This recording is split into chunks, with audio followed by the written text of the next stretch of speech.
Hopefully, we're already live, but I want to thank y'all for jumping in here tonight.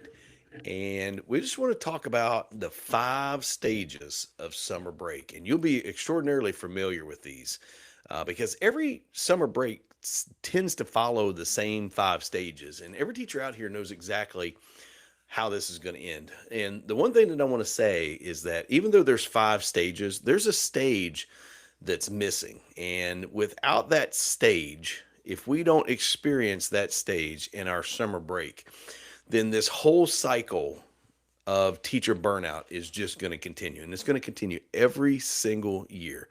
And so by the end of this talk tonight, you're going to learn, or by the end of our talk tonight, I want to share with you the five stages of summer break. I want to give to you the missing stage that nobody ever talks about. And finally, I want to show you how you can have a summer that is actually supposed to do what summer ought to do. But before I get into all that stuff, I just want to share with you right quick some freebies that I have for you. I want you to jump in and grab those. They're absolutely free. They're 100% free, and they're always free.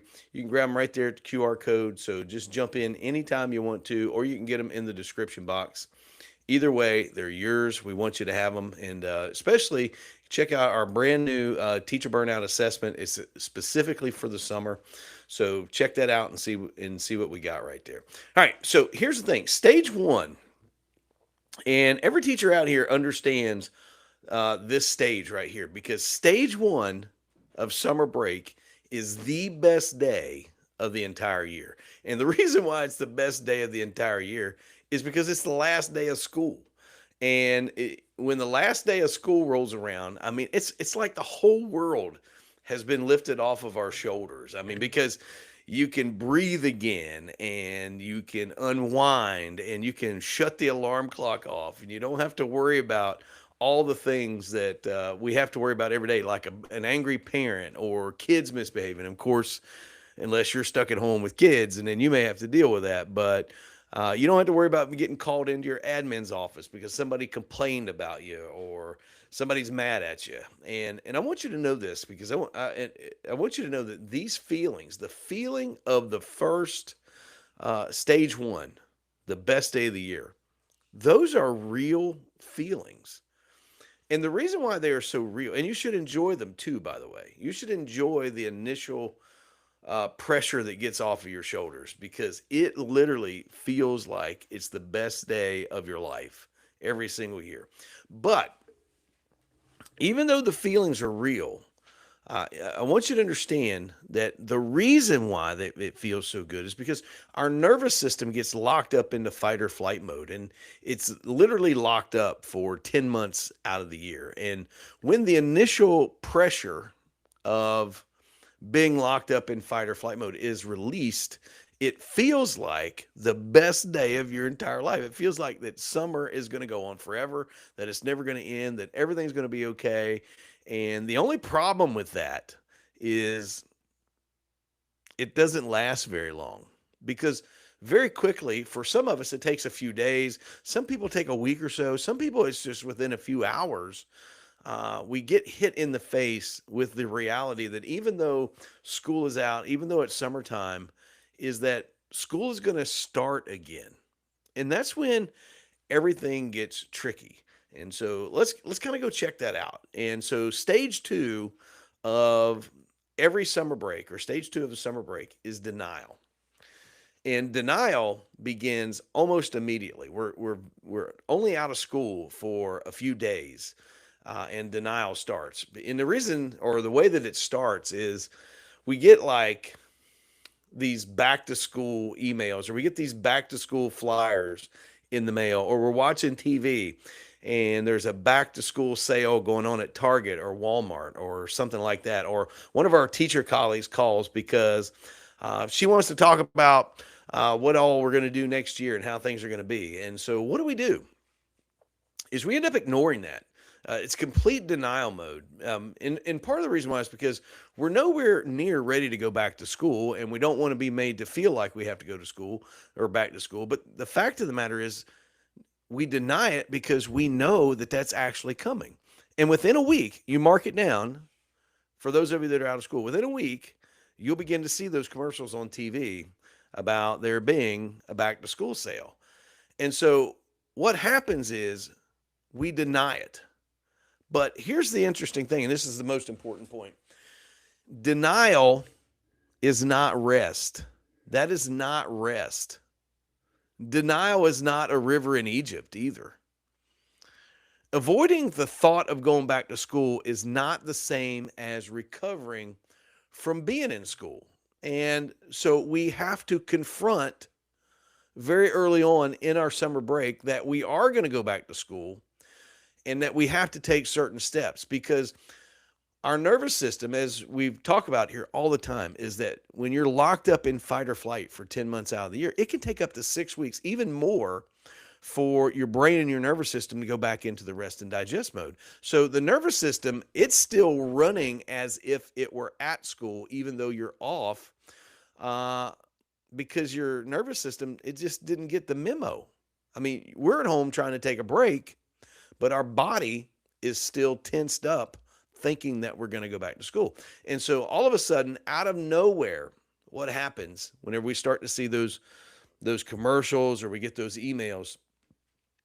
All these emotions begin to creep back in. We begin to feel all the dread. We begin to feel the anxiety, the thought of having to go to pre-planning, or the thought of having to sit through those stupid icebreakers. Does anybody else out there hate those icebreakers that we have to go through at pre-planning? Or we think about having to do all those gallery walks, and all these emotions, they come flooding back. And that's exactly the point, is that when your nervous system doesn't have a time to rest, you see an ad like that and it almost puts you in to like PTSD. And just like that, summer doesn't feel as good as it did when we were in stage one. All right, give a shout out right here. Sarah Ann, appreciate you jumping in. Sarah Ann says that those things don't start till July. She might be right. I don't know. I just know that I see them. And what's an interesting thing is that I didn't take down my thing right there. Sorry about that. All right, jump that thing off there. What is very interesting is that everything seems to be getting earlier and earlier. My wife the other day, she was at the store and she saw that the Halloween decorations were already out. I mean, how in the world, right after Easter, do you start putting out Halloween stuff and this and that and the other? But that's just seems to be the way that that things work, is in the marketing world. And those things, those back to school sales, I hate to see those things because it just simply reminds me I got to go back. And when I'm on summer break, I don't want to be reminded of that kind of stuff. I don't know about you. You guys tell me. How do you feel about that? Am I on to something? Also, whenever you jump in, if you don't mind, go ahead and tell us your grade level, your content area, and your state. I absolutely love knowing where we're reaching people.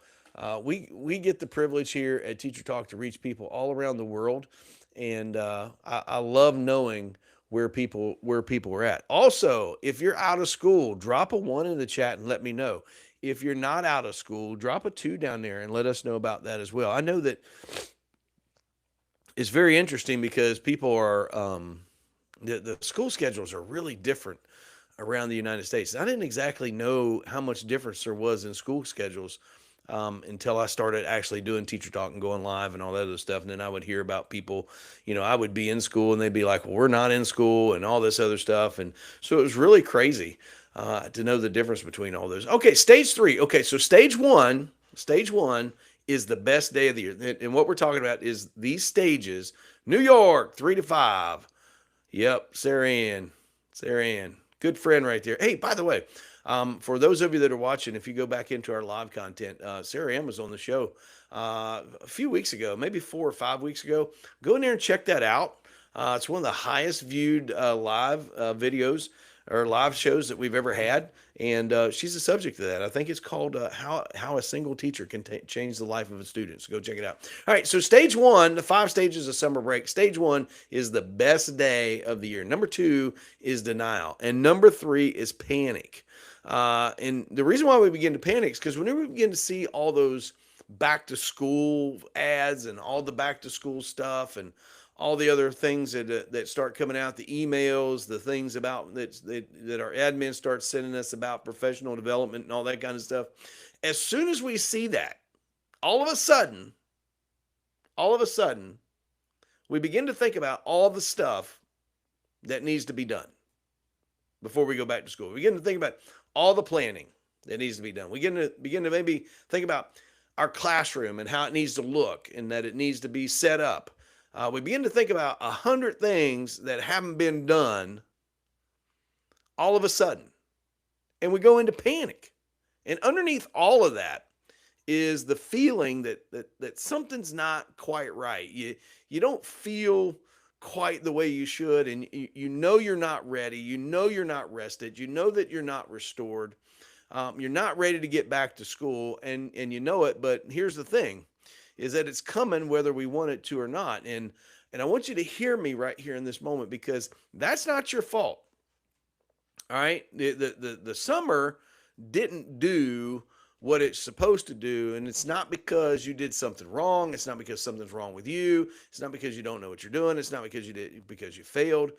The reason why summer doesn't do for teachers what it's supposed to do is because nobody ever showed us or taught us what real recovery was supposed to look like. Again, I know I say this all the time, but the research supports what I say, is that the brain of the teacher, the nervous system of the teacher, is locked up in the fight or flight for 10 months out of the year. And it takes 6 or more weeks for the brain to get out of that position and back into the rest and digest mode. That means if we have an 8-week summer break, that only 2 weeks of that are we actually back to level 0. For 6 weeks, we're in recovery mode.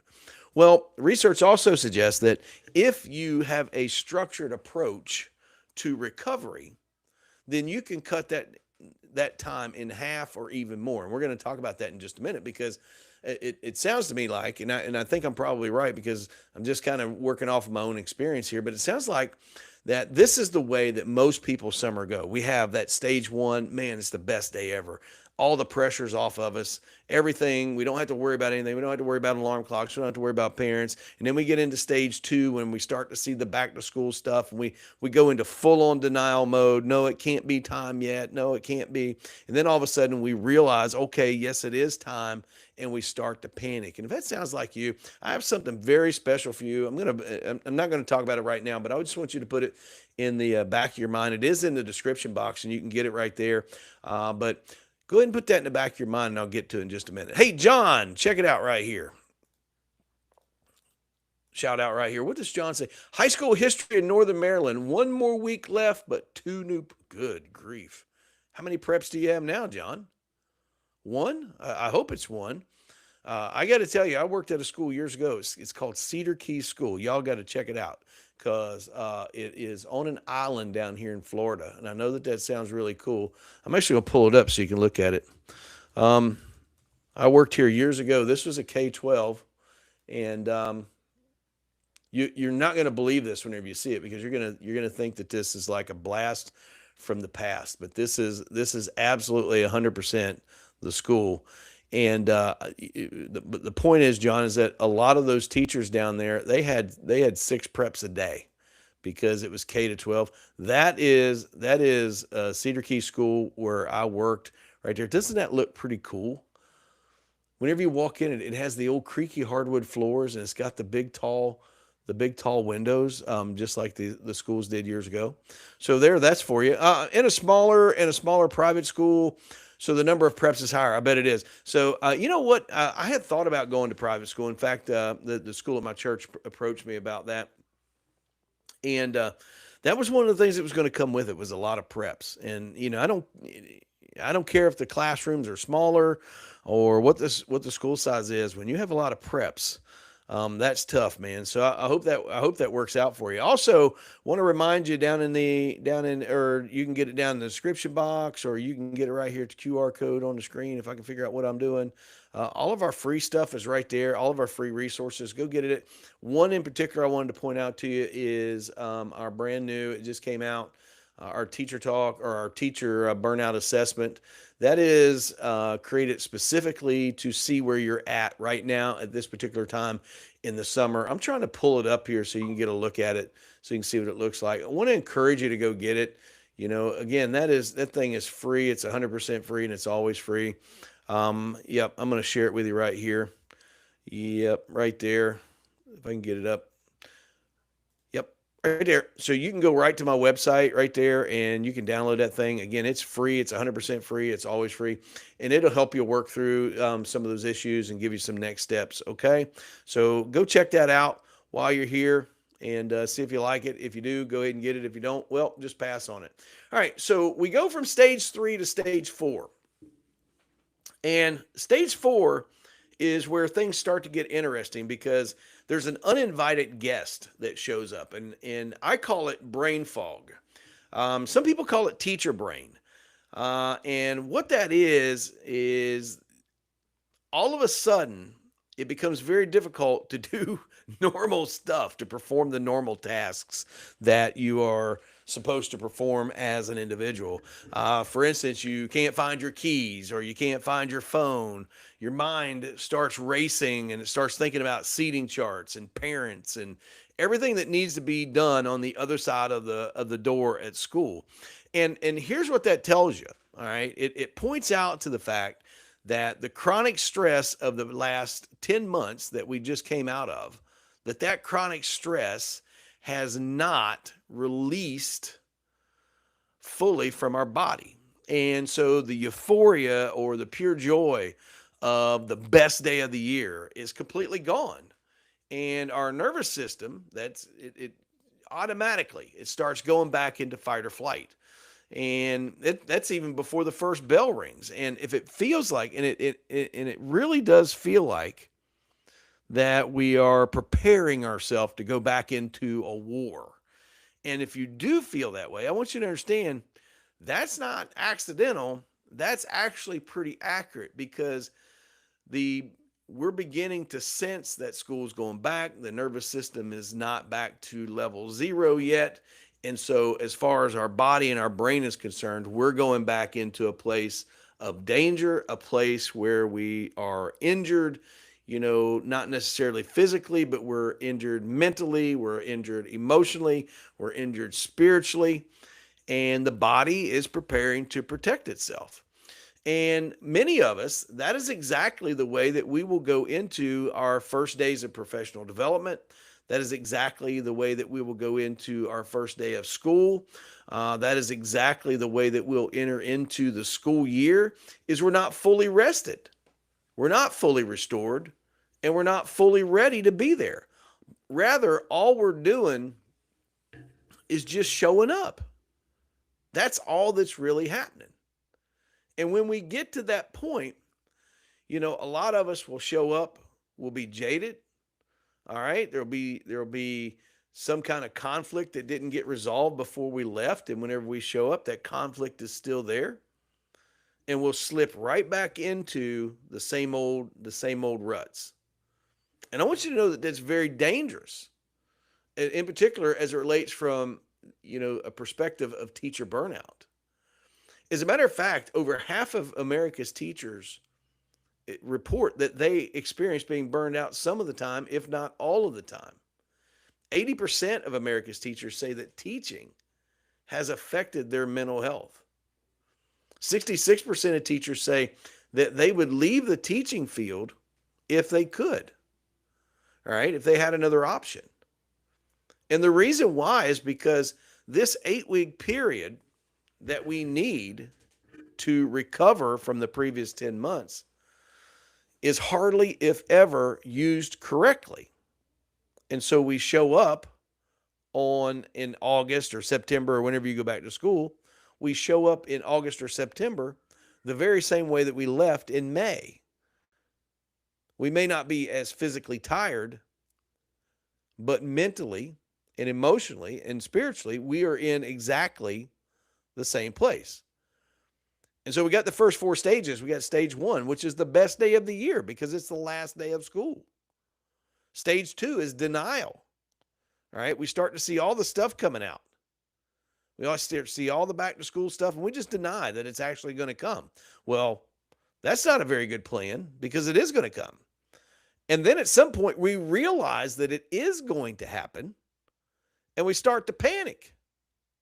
Oh my gosh, I got to get everything done. I got to get in there. I got to get to work. I don't have this done. I don't have that done. Right? Well, if that's your year, if that's the way it goes for you, if that's what summer break's like for you, I have something for you. All right. Going to wait till the end. All right. And then we end up in stage 4, which is brain fog. It's where we can't seemingly get things done. Right. Maybe it's overwhelmed. Maybe that's the word that we need to use right there. Is we become overwhelmed at the prospect of going back to school because we're right at it. I don't know how this happens, but it seems to me like the 8 weeks of summer break go faster than any other 8 weeks of the entire year. Is anybody else like that? If you're like that, drop a 1 down in the chat and let me know. Or better yet, if that describes you, tell me that it describes you without saying the word yes. All right. I don't understand how those 8 weeks go by so fast. All right. And then we get to stage 5. And stage 5, and every teacher in here knows exactly what I'm talking about, what I'm about to say. Because stage 5 is the first day of school. And I know that you'll understand this because every time we show up on the first day of school, there's all kinds of excitement. The students are excited. We're excited. We have great levels of hope. There's all sorts of anticipation. We absolutely believe that this year is going to be different than all the other years before. We convince ourselves that we're not going to have the same struggles. We convince ourselves that our classroom is going to be better. We convince ourselves that we're going to set our boundaries and that we're not going to allow ourselves to be upset by parents and our admin. And all of a sudden, what happens? And it doesn't take very long. Reality sets in. And the reality is that absolutely nothing changed. Absolutely nothing changed. When you walk through the door on the first day, after 8 weeks of being off, it feels like you've only been gone for a 3-day weekend. You're no more rested now than you were when we left school. We're no more mentally prepared. We're no more emotionally prepared. We're no more spiritually prepared. The summer came, the summer went. We know that. The calendar tells us that. But our nervous system doesn't know that. And what happens, and inevitably, I struggle with this every year when school starts, is I can hear these like questions in the back of my mind. Maybe you understand exactly what I'm talking about. Let me share with you some of them that I struggle with. The first thing that I think of is this really worth it? Is this job really worth what I go through as a teacher? Second thing I ask is, am I the problem? Is there something wrong with me? I mean, am I doing this wrong? The third thing, the third question I hear is this all that there is to teaching? Is this what teaching really is? I mean, does anybody out there understand what I'm talking about? Because I think that those are honest questions. And for most teachers, I think that's exactly the way they feel. And I think that's exactly the way it goes. But what I wanted to share with you is that it does not have to be that way. But most specifically, it does not have to be that way for you. But it will continue to be that way until we start taking these 8 weeks of summer very seriously. Very seriously. I'm convinced that we could reduce not just the burnout rate, but the teacher attrition rate by very significant numbers if we just considered the 8 weeks of summer more seriously than a time of vacation or a time of sleeping in or a time of going over here or this, that, or the other. And I think all those things are great, so don't misunderstand me. I was kind of put out today because I watched, I was doing some research for a video, and I'm going to go to the comments here in just a minute, but I was doing some research for a video that I've been working on, and came across this short, and the short was titled "A Day in the Life of a Teacher" that's on summer break. And the very first thing that I was disappointed with is that she works a second job. She has to work a job all summer. And you know what? That's the vast majority of teachers in America. They got to work a job in the summer. I mean, what kind of ridiculous foolishness is that? That we don't even have a job that can pay us well enough so that we can just work that job. Now, here's the interesting thing. It wasn't a hard job. She was actually a lifeguard at one of her local pools or something like that. I don't know if it was a YMCA or whatever it was. But here's the part that I didn't like. She's one day out of school, working another job, and then she showed herself working on her Google Classroom for next year while she's on that job. That, at least in part, is why teachers struggle when they get back to school. Right there. That's why we struggle. Because teachers never stop being teachers. She's off over here working another job so that she can make ends meet, bless her heart. But she also knows that it's going to be tough whenever she gets back. So she's working on it. She never gets to stop being a teacher. Hey, Teacher Kelly, good to see you. She's still in school. Virginia, how much more do you have? 1 or 2 weeks? I think you said 2 weeks. Hey, by the way, Teacher Kelly, check your email tomorrow. I've been tied up and I got sick, and so I haven't been doing a whole lot. All right, so check your email. All right. Oh my goodness, look down here, Teacher Kelly. She says don't even mention the first day of school. She's absolutely right, because that'll put you in denial immediately, won't it? 100%. You end up right in denial. That's insane. So I won't mention that anymore. How about that? I will take the first day of school off of the list. So I'm wondering, is anybody, if you would share with me or share with us, what are your plans for recovery over the summer? What are your plans? I'm just curious. And, I guess I ask those questions because maybe something's wrong with me. Maybe it's because I see it completely differently. Or maybe it's because I don't understand things the way that it really is. Because I think, and I really believe this, and I wouldn't say this if I didn't believe it, but I share it out of my own experience. Everybody that's been here to Teacher Talk knows that. I think that these are the most important 8 weeks of the entire teaching year, because it's in these moments that we can work to heal ourselves. Now, I said there's 5 stages of summer break. Oh, yes, there we go. Going hiking in local beach. Good idea. Get outdoors. I tell you what, you know what? I think outdoor recreation is underrated nowadays. I think that we have become so accustomed to being inside, and I got to be honest with you, it's hotter than blue blazes in Florida. But I like the heat, so it doesn't bother me.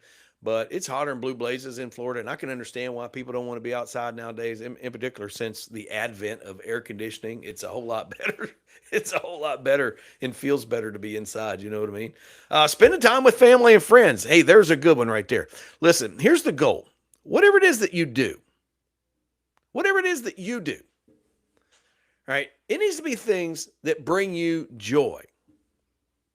All right. And I don't know about you, but if I was that teacher and I had to go work a second job over the summer and work on my Google Classroom while I was working a job over the summer, that would not bring me joy. Okay? That teacher, I promise you, she'll be full of fight or flight by the time that she gets back. And no matter how much work she does over this summer to prepare, right? She may have lesson plans ready and this and that and the other. It will not stop her from feeling the burn of burnout. It will not. I almost wanted to send her a message about that. Just Be Green is going to garden. Listen, that is one of my favorite pastime hobbies. And well, actually, it used to be what my wife and I did. Whenever we lived in North Carolina, we raised cattle, and we sold produce on the North Carolina farmers market. I absolutely Loved to be in there. All right, check this out. Look who's here tonight. John with Level Yourself Up. All right, I'm going to show you guys something because I'm not sure where you guys are at on the AI spectrum, but I want to show you my friend right here because I want you to go check out his channel. All right, in particular, a brand new video, if I can find it, if I can get it up, he put it up today. And in that video, believe it or not, I get a shout out in that. I'm pretty excited about that. And so you can go to his channel right here and you can check out this video. Check it out right here. He's going to talk about Notebook LM and how to, and he's got a little thing he made right there about how to prompt AI a little better. Now, I bring this up for teachers, all right, because I think every teacher ought to use AI, right? This job is hard. The demands of this job are impossible. The expectations can't be met, not very well. And I think that anything that we can do that saves a step or two should be used. And I'm going to go over to his channel right here. All right. And this is his actual channel. So whenever you go to search for it, you can find it right here. All right. That's my friend John. You can see there. He's got a lot of good stuff up there. That is him right there. Level Yourself Up. So go check him out and see what's going on over there with the stuff that he works on with AI. You can probably learn a lot of things that'll cut out a lot of time for you. All right. So real quick, appreciate you jumping in, John. All right. So real quick, just to recap, because we're about out of here, and I got to tell you why. Because the College World Series is on tonight for softball, and I am a softball fanatic, and so I absolutely have to go watch Najee Kennedy for Texas Tech and to see if they can beat Mike White in Texas. But before I go, grab some free resources right there. All right, they're free. They're 100% free. They're always free. Not everything there is free, but there's a lot of free resources there. So I want you to go get them. All right, very quick. We've been talking about the 5 stages of summer break. All right. The very first stage number 1 of summer break, is the best day of the year. And the reason why it's the best day of the year is because it's the last day of school. Every teacher in here knows exactly what I'm talking about. Everybody knows what it is. You know what that feels like. It's like, we made it. I don't have to set the alarm. I don't have to worry about being in a class with a bunch of crazy kids. I don't have to worry about this. I don't have to worry about that. Everybody here knows what that's like. Stage 2 of summer break. This is every summer break, by the way. Stage 2 is denial. And it doesn't take very long for denial to kick in, because here's what happens. Before long, we'll get a back to school email, or we'll turn on the TV and Target's running an ad for back to school stuff, right? Back to school sale. Or somebody will call us and they'll want to talk to us about, hey, man, I think it'd be great if this year, whenever we get back to school, if we'd work on these things. And you know what happens? We go into complete denial. We act as if it's not actually going to happen. We act as if school is not going to come. But I want you to know that denial, that's not a river in Egypt. And denial is not rest. Avoiding the thought of school is not the same as recovering from school. Denial is dangerous because it leads to stage 3, which is panic. Because eventually at some point we'll realize, school is going to start. And now all of a sudden I got to do all these things. I got to run around. I got to run around like a chicken with my head cut off. Because if I don't, then things won't go right. I want you to know that's not true. It really doesn't matter how much you prepare this summer. It's not going to make the year too much easier. All right. It's all going to get caught up with you. The most important thing that you can do right now is to rest and to recover, because the greatest thing that you can give to your school and to your staff and to your principal is the most healthiest version of yourself possible. All right. And then there's stage 4. Ah, man, I'll tell you, this is where it gets interesting, because stage 4 has an uninvited guest. And the reason why stage 4 is where brain fog comes in. All right. All of a sudden, we can't do the simple task. All of a sudden, we can't find stuff. And it's all because we're stressing. And then stage 5, the first day of school. We're back at it. And we have all this hope. We have all this excitement, only to be let down again because things don't change. Nothing changed. And what I said to you, there are 5 stages, but there's a missing stage. And so the thing that bothers me about all of these 5 stages, every single one of them, the best day of the year, the denial, panic, the brain fog, the first day, what bothers me about all those stages of summer break is there's no stage that's ever called recovery. There's never, there's not an intentional framework for actual healing. There's not a structured path to help teachers get out of fight or flight. There's just time. Time is all we really get. And I don't want to underestimate that because I like time. Time is great, but time has never been enough and it's not the answer and it never will be. And so I want to offer to you a solution because healing rarely ever happens in a moment. Healing is mainly a process, which means that if healing is going to occur, there has to be a framework. And I built one. I built a framework, but I built it out of my own burnout experience. My friend John and others that are in here, they can remember all that back in the day. I built this out of my own experience because I know exactly what it costs when we fail to recover or recovery doesn't happen. Because 4 years ago, I woke up and my face went paralyzed. I mean, I thought I had a stroke. My wife thought I had a stroke. The kids at school thought I had a stroke. I mean, praise the Lord, I did not have a stroke.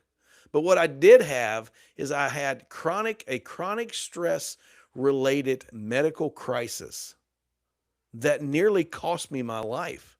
It did cost me a partial vision loss because I didn't wear glasses 4 years ago. I could see just fine. And I lost partial vision in this eye. And I don't know, maybe my doctor was wrong. Maybe I did have a stroke. All right. I did finally recover. It took over almost a year and almost a half just to get full movement back in my face and in my mouth. And I sat with my doctor and he said, man, he says, if you don't do something about your stress, then your stress is going to do something about you. And all of that is because I refuse to focus on recovery. And when I say recovery, I mean recovery from the damage that teaching does to the body 10 months out of the year. And so I built a simple little framework. All right. It's 5 steps. All right. Number one is and you could call this awareness. Number one, you have to recognize the things that are draining your energy. You have to sit down and you have to honestly take a look at what goes on in your life. And you have to identify them. You have to give them a name. You have to put a label on the things that drain you. Because if you do not label or name the things that are draining your energy, you cannot confront something that you do not know. So you have to do that. Number two is you have to reframe the lies that the system tells us. And the number one lie that the system tells teachers is that it's all your fault. So if your students don't behave in class, guess what? It's your fault. If they don't have good enough grades, it's your fault. If they didn't get enough data to improve, it's your fault. If the kids misbehave, it's your fault. If the parents are mad, it's your fault. That's the message of the education system to its teachers. Now, I don't say that because I'm like angry or anything like that. I say that because I've had the privilege of talking with thousands of teachers. And that same refrain comes back over and over and over and over. They blame me. Well, I want you to know that you have to confront lies like that with truth. So you have to reframe the lie. Number three is you have to reclaim your limits. And this is the most important part. You have to set non-negotiable boundaries. And I want you to understand, it's hard for me to overestimate just how important this is here at Teacher Talk. And I'm really being challenged with this right now. All right. So I don't want you to think that I'm perfect. These are my own steps. These are my own, I want to say proprietary, but I don't know if that's true or not. But you have to set non-negotiable boundaries, and I'm struggling with it, but I want you to understand how important it is and how deeply held it is in mine. Because at Teacher Talk, as everybody in here knows, we're a faith-based organization, and our core verse is Proverbs chapter 4, verse number 23, that says, above all else, guard your heart, for from it flow the issues of life. And when the writer talks about the heart, he doesn't mean the muscle. He's talking about the command center of your life, the place where your thoughts come from, where your feelings originate, where your intentions are. That's what he's talking about. That has to be protected, because when it goes unprotected and the command center becomes invaded by bad actors, then everything that flows out of it, the command center, will not be good. You see what it says? Above all else, guard your heart, for from it flow the issues of life. Not as one thing to guard, not as one thing to put on the list or one very important thing, but of most importance. Guard your heart, because everything you do flows from it. You see that? And boundaries, well, they do what boundaries do, don't they? They keep bad things out and they keep good things in. And I want you to know, the boundaries aren't there as restrictions necessarily. They might be, but they're primarily there as protection. Number 4, reconnect to people and purpose, because the one thing that burnout does really well is it isolates people from other people. And here's the reason why. It's because we begin to think that we are the only one that's got a problem. We begin to think that there's something wrong with me. Or we begin to think that everybody else is just fine. It's all just me. And so we isolate and we withdraw and we pull ourselves back. And man, do I know that well. I can tell you 4 years ago, man, I was the most toxic employee that well, first of all, you wouldn't have wanted to meet me because I was so toxic. I can share that with you 100%. All right. And as a result, I isolated myself. I began to disassociate with everybody around me. And when you isolate yourself, you start to lose passion and purpose, right? I think those go in order.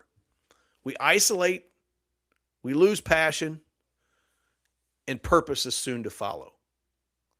We forget about why it is that we do what we do. And I don't even want to use that cliche word, because I hate that word whenever, people look at us and say, man, you guys just need to remember your why. Well, my whys are probably not what you think. I do what I do because, well, I got to make a living. I don't want to give up a retirement. I like having the summer off, or I like having, break at Christmas. There's a lot of reasons why. So I don't want to use that word too much. I'd rather use the word who. You got to remember who you do this for. And for me, the who, for me, is the at-risk kid. I love at-risk kids. And the reason why is because I was an at-risk kid. I was a terrible kid, as a matter of fact, by the way. But I was at risk, all types of risky behaviors, all types of trouble, even as a young adult. Carried right into my time in the military. Okay? I love at-risk kids. That's who I do this for. When you isolate, you tend to forget those things. So you got to reconnect to people and purpose. And number 5 is you have to restore the whole self. And I want you to understand that's the goal. That's the whole goal. That's the whole goal of Teacher Talk right there, is to help individuals restore their whole selves. All right? And it doesn't come through being a better organizer. It doesn't come because you do better at time management. It doesn't come because you are able to batch content and to batch lessons. None of those things. All of those things are good. So I don't want you to misunderstand me. None of those things are bad, because they're not. But when I say restore the whole self, I'm talking about a transformation, not coming back to who you were, but becoming a new you. Becoming a new you emotionally, mentally, physically, most importantly, spiritually. And that's the missing stage of summer break. That's what's missing. The 5 stages, it should have been 6. That's what's missing from summer break. And that is exactly why I built the 5-day teacher reset. All right. It was built to walk you through and me through, because I still have to come back to this stuff. And it was specifically built for teachers, and it was specifically built to help us get through this missing stage. Because recovery is what teachers have to have. Okay?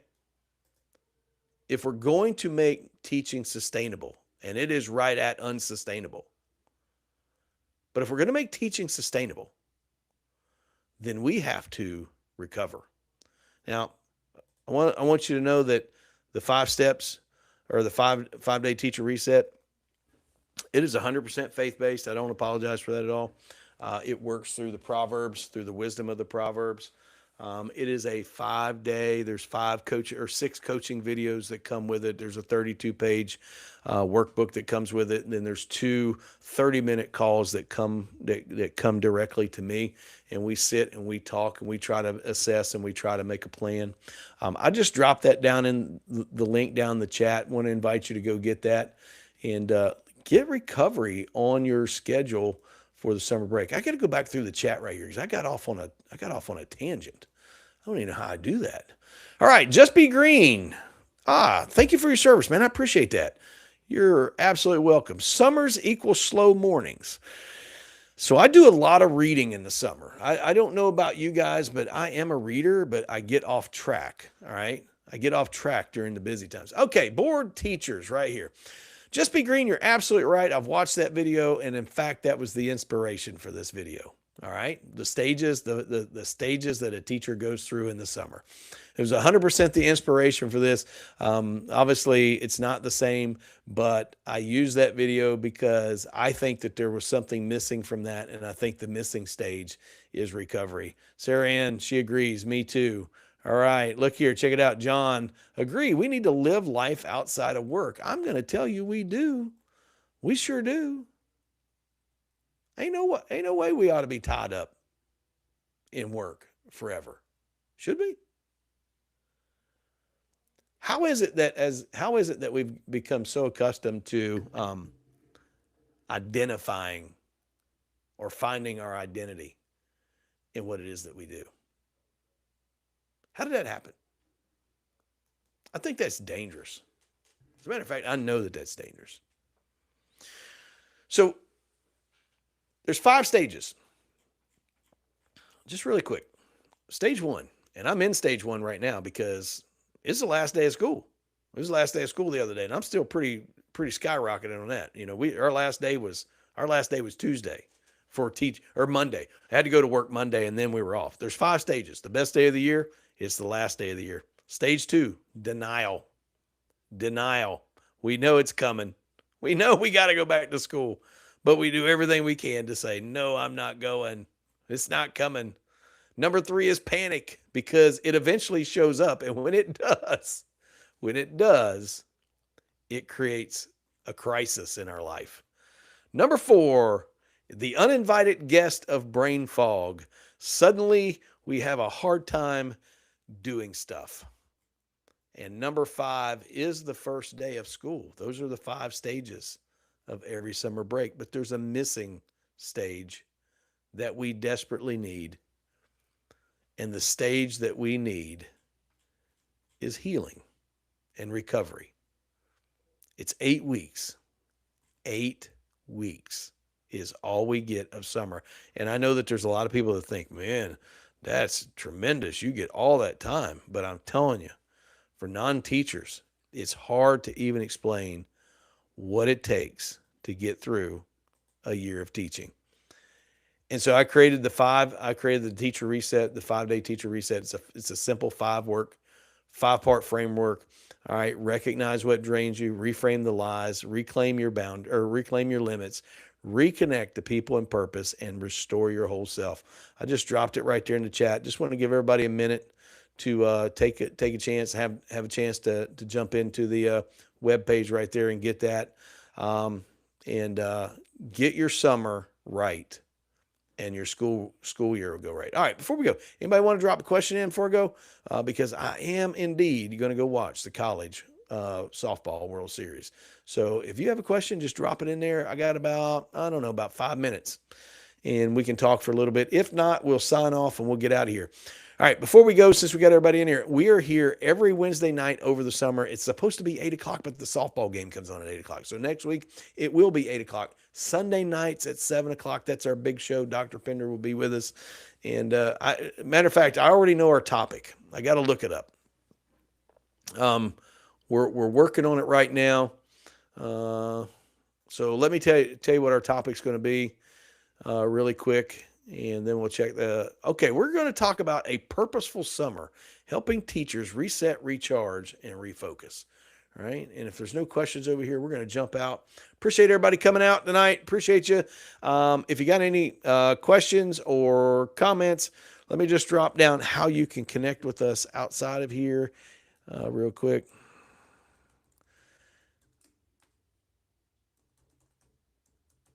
I'm solo tonight. All right, you can catch us at teachertalkwithjohn@gmail.com if you want to reach out to us, and we will see you.